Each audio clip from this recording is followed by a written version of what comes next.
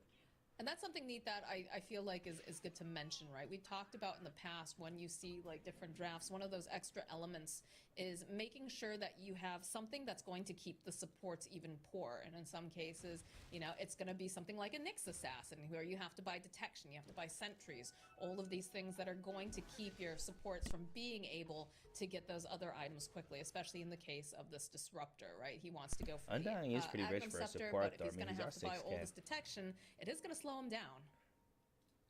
Yeah, certainly. I mean, it's a detail that's nice to think about when you're drafting at least. Mid lane Puppy. Careful not to get too close. There's still a GPK He's building sitting around in the area. semi-core. He's Always got the looking to phase jump. boost. He's going He has not BKB. disassembled to get his BKB. He's to be a late so game no core, longer but he's gonna be Echo a core. Saber, just has the Oblivion Staff. He's gonna repurchase it next. We also I'm have gonna go BP get water just in a finished up second, on man. Sniper, so a lot of power spikes being hit here. As well as the Blink Dagger on Beastmaster along with the Overlord. They sent some things up on secret. They are just Delta hugging over here in the mid lane. No one is showing in the lanes. We'll eventually show Hakoda. Sniper. It's the jump forward. Maybe, behind yeah. ya. Try to put the pressure over into Disruptor, but they smoke wrap around the BKB from GPK. Says he tries to chisels. Oh, but they we might get that Luna. lasso off over on the back Oh, line. they Doing stunned a level, Sniper with the losing roar. DM. But now this pressure is on. They'll Good take fight out by Puppy. BP, They're going to though. end up losing Yamich. But they end up losing Kill two that over on the sniper side and of get that Secret. farm. Get That that is, of experience, course, that the gold on sniper, their Luna, big get her core. They end up further losing ahead. the offlane and support on the That's side of huge. BP. A lot of ultimates dropped during that fight. Yet That's again, huge. BKBs used. And we saw that the drag of the lasso, but with the Satanic on Ramses, it just felt like if they didn't burst him, he was just going to be able to heal back up again. That's exactly what happened. Yep. I see Zayat Yeah. over here. The problem is that they didn't have Sniper attacking. They got nice jump by GPK going in, and then they run in with the Beastmaster as well. Oh. They focused entirely on bringing down Sniper in that fight, and that's all they need to do really. The main source of damage is Sniper. BKBs as long as can they take have out these Batrider. BKBs to protect Now them as they'll well. have their All around the BKBs. side of Tiny. They're just gonna and the Luna, focus of on that course. Sniper. Then they're not gonna die that quickly to the rest of Team Secret. And they don't have any saves.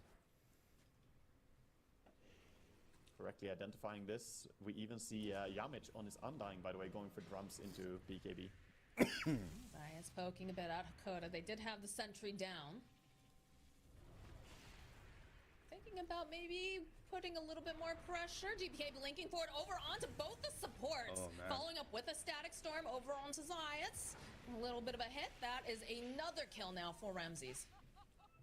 Yeah, didn't quite have the mana for a glimpse as well. Perhaps they could have gotten one more kill there, but they're gonna get away with the Witch Doctor.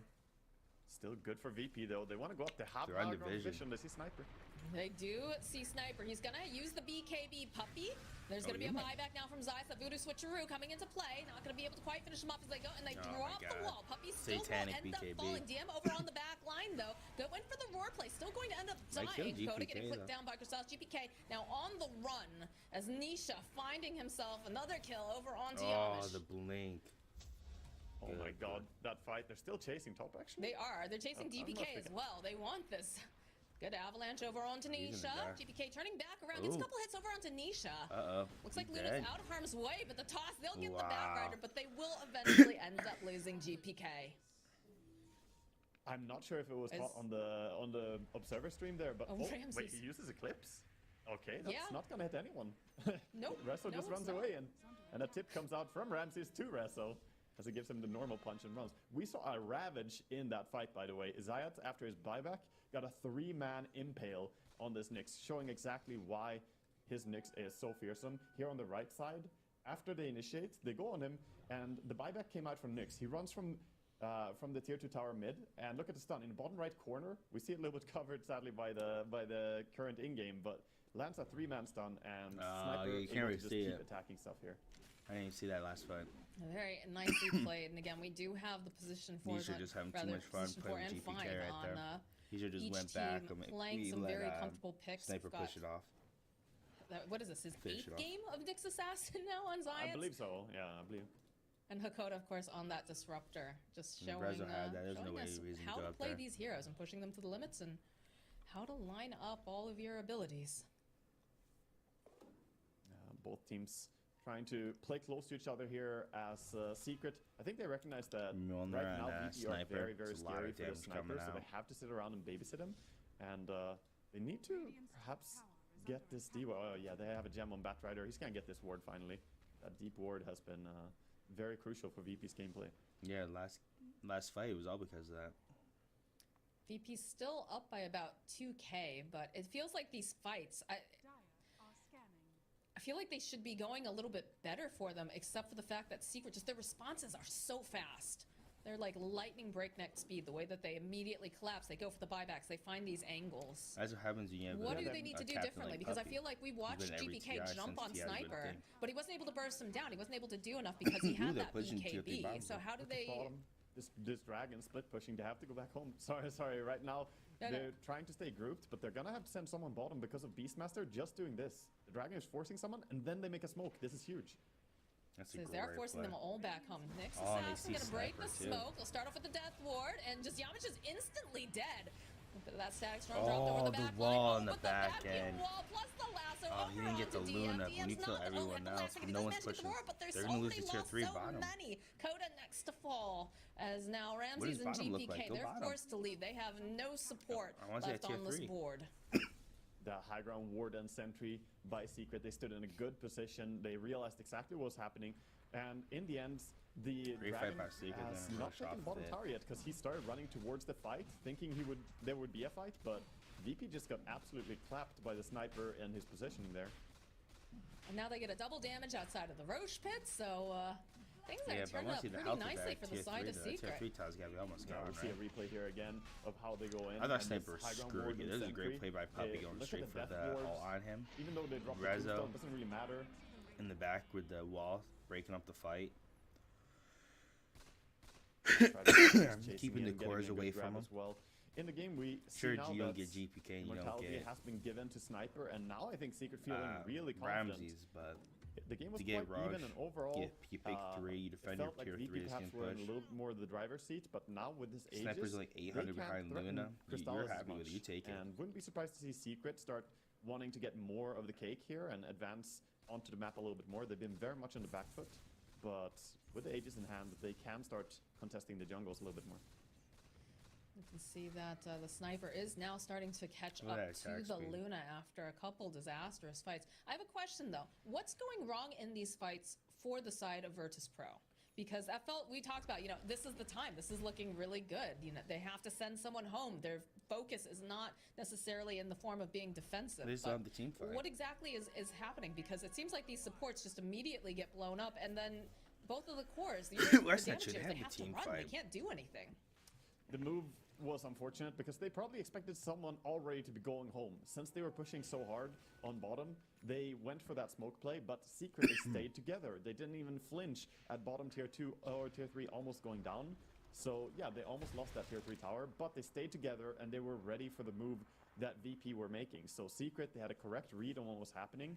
They realized that split pushing Ancient on bottom was only to force them to split up, but they didn't split up. They stuck together, they were in good positioning, and played under their own wards more crucially. I think that's the hard part for VP there. They were going in blindly into the triangle, or the Ancient area. I suppose, Rip Triangle. The biangle, as we started to refer to it as. But no, so is it a situation where they need some sort of a pickup on BP? So they do a smoke on smoke play. Hakoda, first one to be found. Drop stack storm, but it doesn't matter. He's already dead. GPK gets dragged back. Nice play here coming out from DM. Oh, they might kill Luna We here. get that eclipse over on the back lines. Well, Nisha actually, will no, eventually 'cause fall. of the Ramsey's closing the gap on Satanic. Crystallis. Is going to get hit back a couple times. They need a little bit more damage Oh here. my There God. it is. There's Look the at kill, that. but he's going to be coming She's back dead. up again. Yamish She's dead. pulling Puppy over on the back lines. no, Ramsey this on is the disastrous wall for coming VP. into play. Oh God, the follow-up from DM that will be able to finally take down man, I guess. Crystallis. As now Oh my Rezo, God. That evens last it out the man fact that they got standing that over on sniper. the side of Secret. That Will be able manly to leave. committing there, that was absolutely crucial that Luna manned up and Yeah. ran at the sniper, despite him having Aegis, going at him, realizing the only way you win this fight is by bringing down sniper, not once but twice. Yep. And in And the she end, did. That after his Satanic is respawn goes huge. down to the I like to Beastmaster, see who's Sniper still get a around. Satanic. But fantastic start of the fight by Secret. Even that The out. way they go in, Batrider completely Yeah, I thought that ignoring was the disaster. quirks I in didn't favor realize of they had Beeper, full ward too. and finding a good lasso to run in with the Tiny. The roar stopped him. Yeah, I want to see what We happened see to the Nisha in replay the here. back, and I didn't see So that. he gets the grab on Tiny. He starts Oh, running, the gets roar, and Beastmaster. Sniper's just shooting, so look at BK Ramses. He ran just out, commits. Tiny No fear, smoked goes him. in, even with death rays on him. Yeah, that was a really, really crucial move. And despite him going down in the end, I think VP, they took a And really they didn't kill important it fight too there. neither, so the I zombies think just the sat there Luna and smoked illusion them. is what actually got the final last hit when he ran back into the wall. Yeah, he got punched into it as well. He got A normal punch. Uh-oh, Hakoda. We'll get a glimpse off, but is gonna keep getting chased here. No way. Managed to break the lasso. Still holding on to, I think he dropped the gem in the base. No way. Or Is he gonna died get during away? the fight. No, I don't think he's, oh my god, I guess he is with that glimmer cape. Yamcha Yeah, but you doesn't lose look the to other be guy, quite as too. lucky. Pops his BKB, again, that's physical damage. Even dropping the tombstone, so Oh, both of this these is supports bad, somehow still Secret. All that surviving, for and now the dive support. bomb over onto Puppy. Don't get cute, Should guys. be Don't able get to cute. just slowly chase after. He goes for the voodoo, the voodoo switcheroo, rather, just to buy himself a little more time, but they'll still find the kill. I can't believe that both of the supports survived that. I thought for sure they were toast. You have to ban Hakoda and his Disruptor. He's too good at these fast kinetic fields and how he gets away from these plays. It's actually really beautiful to see. He gets the glimpse out and then kinetic field Yeah, glimmers no and looking to starts push running now. I away. mean, you have no And, Nyx yet, with no Witch you could Doctor. almost see Secret's Puppy never just been being weaker than ignored that there right on his now. Witch Doctor as GPK was running past him on Tiny. He's like, yeah, I don't want you, I want a big kill. And then finally goes back. He's like, okay, I'll take a Witch This is going Doctor. south for Secret really fast. They're I 7K mean, the behind tombstone now. zombies probably would eventually chase him. Bad down, Rider's just maybe. falling further behind. Oh, yeah, look at no. that. The immediate ping, the blink from GPK. See, pops his own BKB. The Roar Yep. coming out from DM. They'll throw all the trees at Reza. It's just dead. And they Follow up got. with big clips over onto Crystals. Oh my god, that's And they so got much BKB. damage. Hakoda, Fast dude. and furious hits over here. Hakoda is so insane. He gets there in time, plants the high ground ward, gets the glimpse back. BKB was on cooldown after the initial jump there. No way for him to save himself. And this is a Oh mid-game man, Luna. Secret. They blew it. They Once you got take greedy. down this tower, that's going to have all the glaives bouncing around on your racks, and you're going to lose a lot of buildings. They do buy back them on Rezo. I don't think they care. There's no sniper. They want to keep going.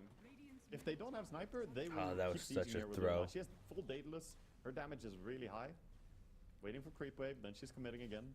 And she still has her BKB Okay. and the Satanic available, but there is a lasso, so you have to be aware of that. I think maybe they opt out to back out in the end because they were completely out of mana on their Undying, and of course BKB's being used in the initial engagement. Decide to just take over the map again. But huge win there for VP. This game Huge is really win. swinging It was a back good and play, forth, but now too. with 12,000 gold lead, that happened in like an instant. Them getting 2 team Because what is fights and Secret? suddenly Because they're Secret just can't get massively ahead. anything out of those I mean, that support reaction kills. time Stop, over right? in the mid lane by killing the, that disruptor the is tier not 2. that You important. see a slight You ping have to expect because they them to can see that rotate the over, sniper was right? there, and just the immediate blink Rider? from GBK. And as we talk about immediate blinks, we do manage to see Yamcha here. Still gonna end So even up if you dying, get those 2 but kills for all the risk involved, they you do get glimpse back absolutely Nisha nothing for that out of brief it. moment. Whereas Now they're just if gonna they farm up the kill your tombstone. Nyx and your Witch Yeah, he has Doctor the on tombstone Team on V death or balance. MVP, It's good in team fights, but it that can be a can little do bit of a exactly feat what when you happened. get Like, I solo don't pick off understand like what that. the play was right 175 there. extra gold. Now Secret want to fight more. Zayats, he's there. He's got himself dust. This is a dead Hakoda. Yeah, correctly pings out that he was under a ward and he pinged the right spot too, but that ward is about to time out anyway, so even if they know it, it doesn't really change too much. They're gonna try to take this middle tower, even it up at least a little bit. Look at bottom. They're pushing bottom with Tier 2 probably Beastmaster. gonna go down here, but meanwhile there are some illusions split pushing towards the Yeah, bottom look at that, lane they with the set the tower. catapult, so tier 3 tower should be going down here. The illusion turns its attention around to these creeps, so. Well, final hit though with the glaives. Are they gonna be able to do it? Nope. It still Catapult goes gets down though. Not with the illusions though. Doesn't matter though, Plus unless one it's for tier party. 3 down. That opens up I Shrine. think the big timing in this game right now that I'm looking They didn't towards get is that middle GPK tower once- push either. Once This he is gets falling this, apart for Secret. Daedalus, delivered out, he actually has VP knows what they the have to do, and they're Crystals and the executing. Demon They're Edge split already pushing with the DM. Aghanims. We saw Luna's Tiny how much damage massive. he did on the mid lane And there. she's staying 1 versus 1 If he can versus, get a or big, 1 versus 1 free sniper. volley, as the ability is And called, then that's the I problem think with that could be picks a like great Bat way to bring Rider. down anyone. Oh There's the my roar god. on Tanisha. The burst immediate, like you said, that Unbelievable. tree volley. And that's the problem with heroes You like get Bat that Riders. little You get bit of a BKB and the glimpse hero is back, useless. Just in case, but this is gonna open the doors quite wide for the side of VP. And the no BM Bat pick Rider was for a perfect 70-something seconds. counter to it. So they can Because go the all for any just sort of push that they goes might to like. BKB.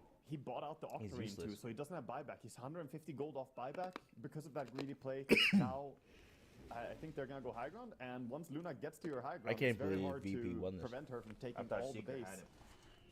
How can Secret defend this? We'll go the drop, the tombstone, hit the drums. The shrapnel is a little bit difficult to have to deal with. Look how far back Crystallis is able to sit. Yeah, Crystallis, he can maybe poke Yeah, away it the doesn't Luna matter. from the Luna's Rax. gonna take He's your whole gonna base. try.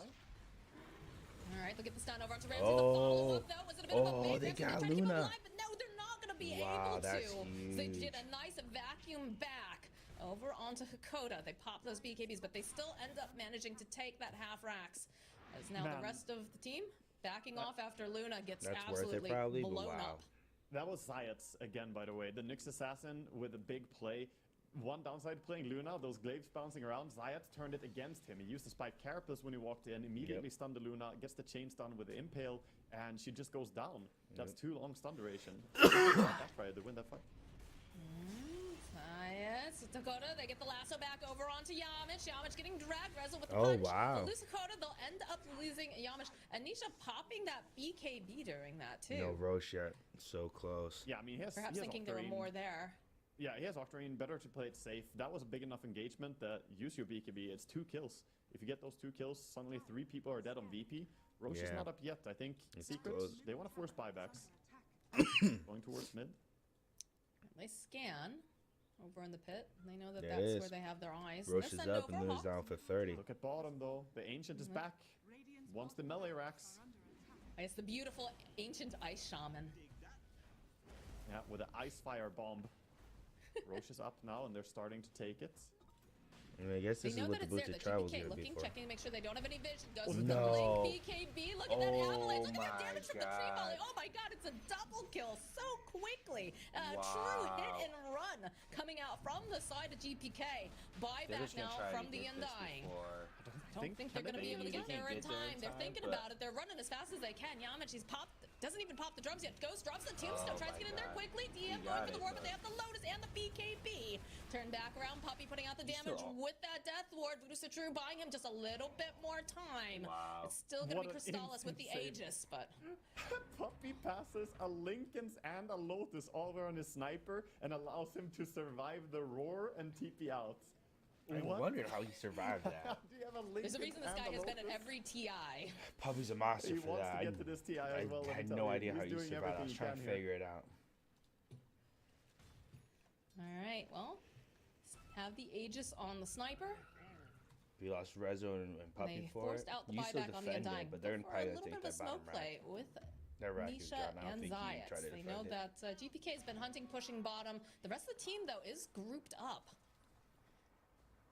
Ninja Gear, though, is going to allow GPK to get really nice positioning while this goes down. They have to realize something's Aghanim coming. They might try to sector, bait if the we Luna a did, little this bit. was See just Ramsey's back. They also send over the Thunderhide. Zayat's popping the Spike Carapace right That was away. so much damage. The Glimmer over onto Tiny. The drag back.